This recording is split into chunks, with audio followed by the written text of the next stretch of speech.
Hey, yo. Peace to you and yours wherever you may be. I love you continually for free. And this is a very delicate matter. I want to talk about the situation that's going on right now with T.I. and his wife.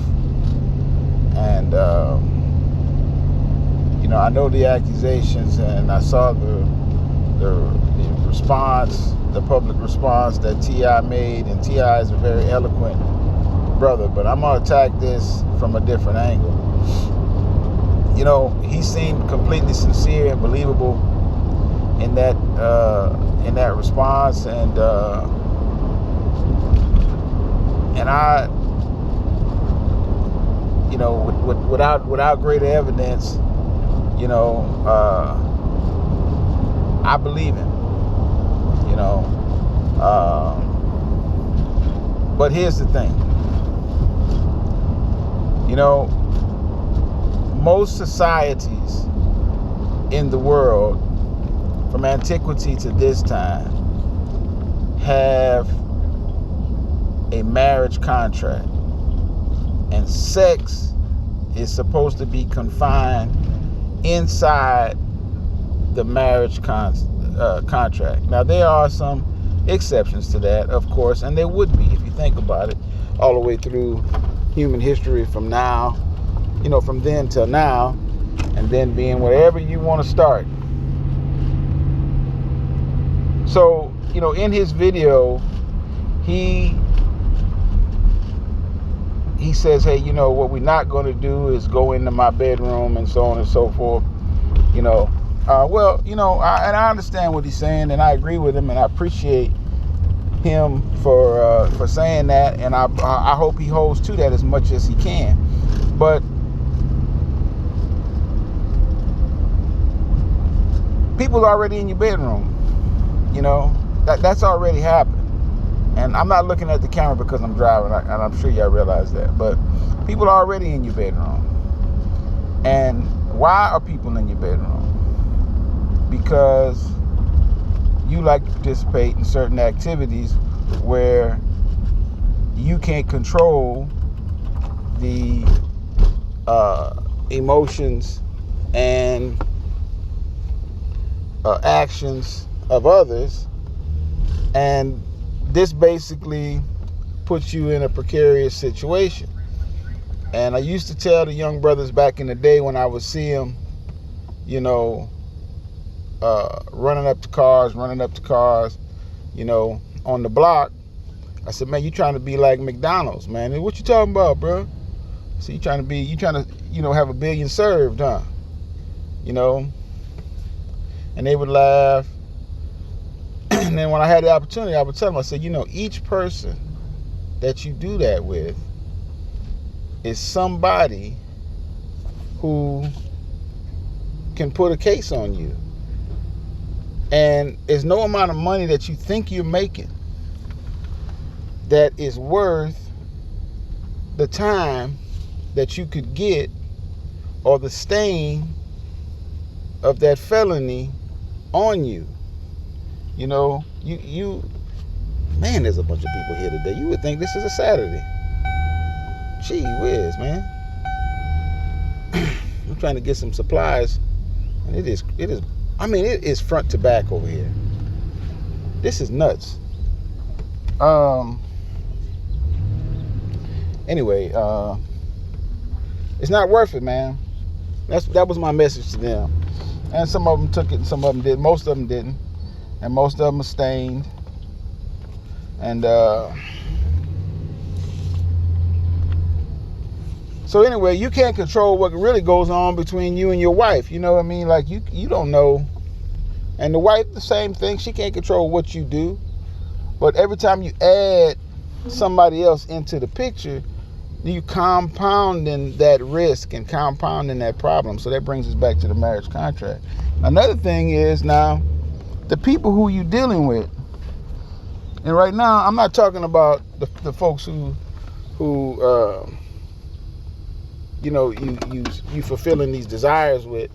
I'm talking about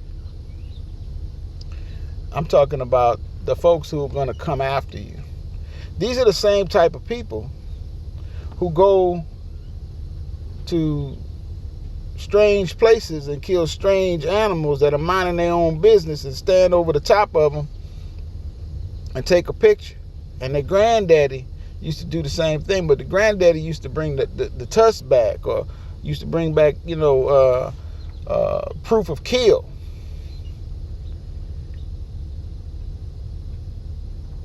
So you got folks like,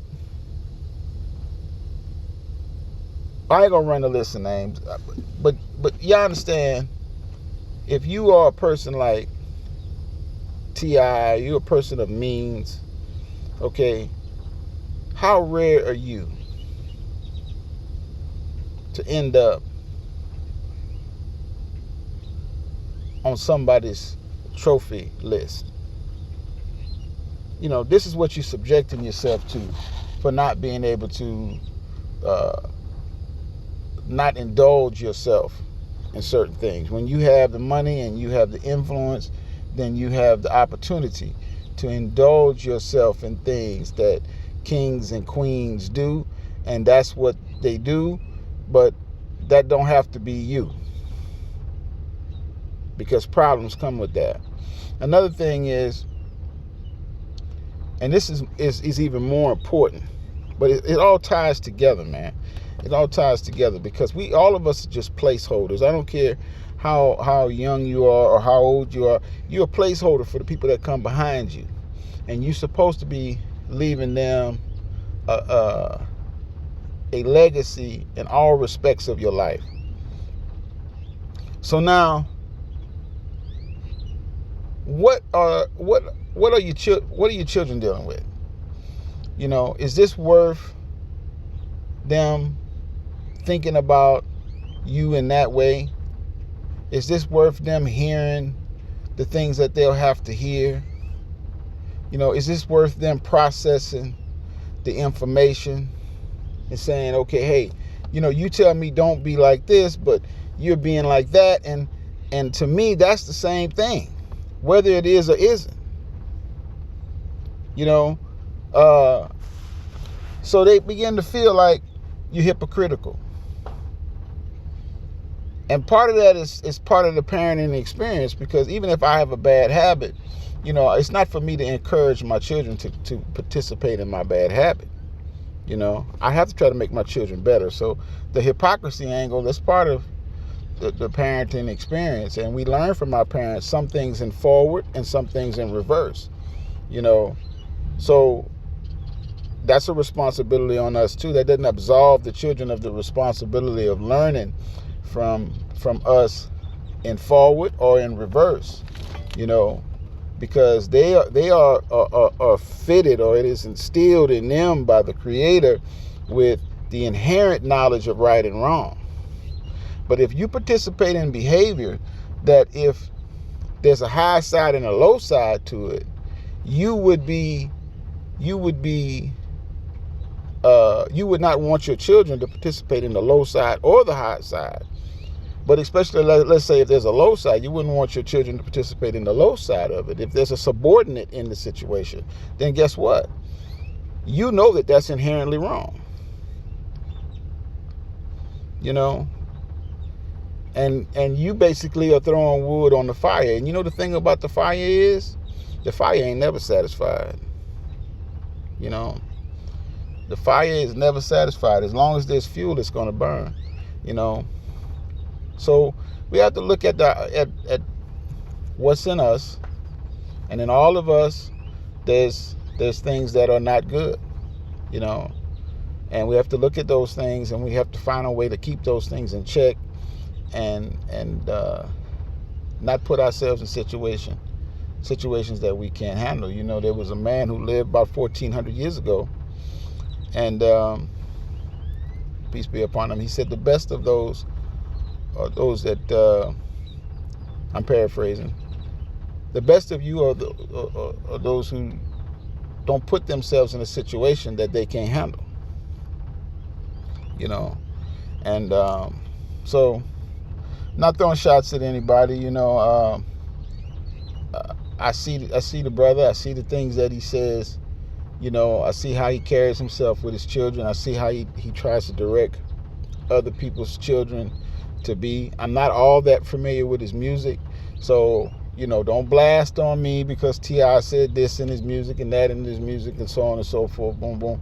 Don't blast on me about that, because what happens with all of these folks is, I'm gonna say this and I'm gonna let it go because I can see I'm already at my 10 minutes. But when you're young, you're a little bit more reckless, or sometimes a lot more reckless. But as you begin to get these grays in your face, hairs in your face and on your head and in particular places, you start to learn and say, hey, you start to remember what the old folks told you. And I'm gonna come back on that in a different video. But you watch most of these old rappers and entertainers and stuff like that, they have a different message when they're older than they do when they're younger. So